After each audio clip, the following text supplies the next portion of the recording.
Orang sombong akan terjadi di MK besok. Hebat kalau kalian bisa kalahkan saya. Oleh Asyari Usman. Masih ingat ucapan arogan Jokowi? Hebat kalau kalian bisa kalahkan saya. Pastilah banyak yang masih menyimpan ucapan sombong Jokowi itu di memori masing-masing.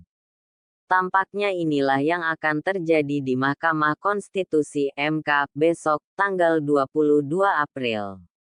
Bahwa MK diperkirakan akan memenangkan paslon 02 Prabowo Subianto dan Gibran Rakabuming Raka. Artinya, Jokowi memang tidak bisa dikalahkan. Tidak perlu ditanya atau dijelaskan apakah ada hubungan antara Presiden Jokowi dengan sidang gugatan di MK. Harapan besar, optimisme tinggi tim hukum 01 dan 03 bahwa gugatan mereka akan dikabulkan oleh MK. Besar kemungkinan akan sirna. Prediksi tentang komposisi Majelis Hakim MK yang semulan memberi harapan kepada 01 dan 03, tak bakalan menjadi kenyataan. Begitulah bocoran yang tampaknya sangat valid. Bersumber dari well-placed person, alias orang yang berposisi tinggi. Tetapi, tetap ada ruang untuk keliru.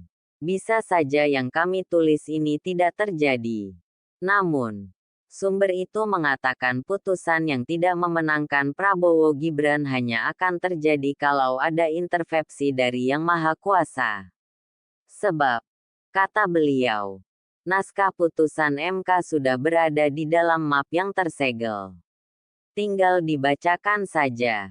Jadi, sampai sebegitu valid informasi yang kami tuliskan ini. Baru bisa berubah jika Tuhan mengubah naskah putusan yang memenangkan paslon 02 itu.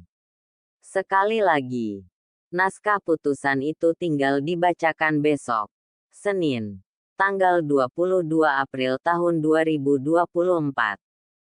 Nah, apa gerangan yang terjadi? Mengapa sidang-sidang MK yang kelihatan didominasi oleh kemampuan tim hukum 01 dan tim hukum 03 itu akhirnya tidak mengganggu kemenangan curang 02? Sumber kami bercerita lebih lanjut.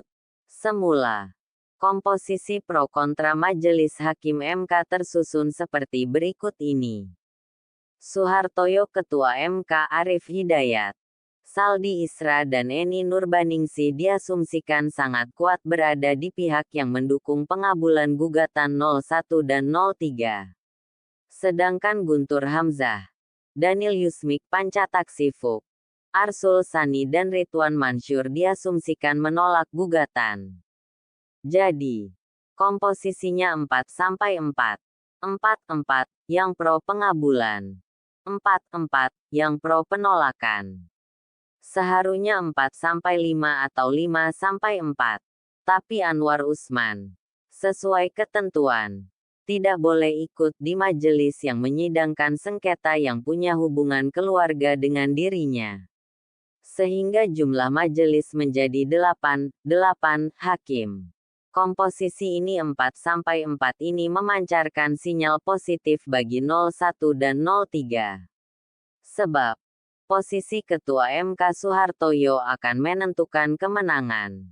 Dalam arti, di pihak mana Ketua MK berada maka pihak itulah yang menang. Rekam jejak menunjukkan bahwa Suhartoyo cenderung berada di pihak penggugat 01 dan 03.